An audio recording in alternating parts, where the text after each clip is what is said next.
काही लोक देशामध्ये जाणीवपूर्वक संभ्रम पसरवत असल्याचं सांगत लॉकडाऊनच्या अफवा पसरवणाऱ्यांवर कठोर कारवाईचा इशारा आज पुन्हा मुख्यमंत्री देवेंद्र फडणवीस यांनी दिला। ते आज मुंबईत पत्रकारांशी बोलत होते। या युद्धाचा भारतावर कमीत कमी परिणाम झालेला आहे। पेट्रोल डिझेलच्या किमती वाढू नयेत यासाठी केंद्र सरकारनं स्वतः भार उचलला आहे असं ते म्हणाले। या परिस्थितीचा सामना करण्यासाठी सरकार आवश्यक उपाययोजना करत आहे असंही ते म्हणाले।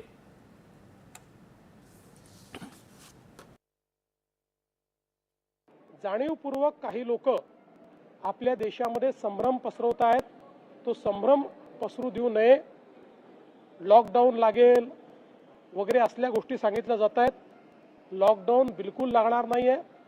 असल्या गोष्टी पसरवणारे हे अक्षरशः एक प्रकारे देशद्रोह करतायत आणि म्हणून माझं मत आहे की अशा पद्धतीनं खोट्या बातम्या पसरवणाऱ्यांवर कडक कारवाई हे आम्ही देखील करणार आहोत।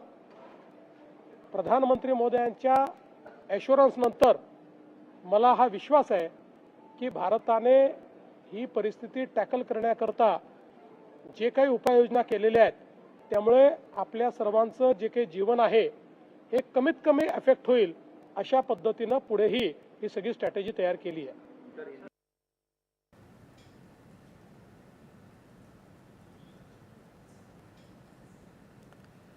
कुवेतहून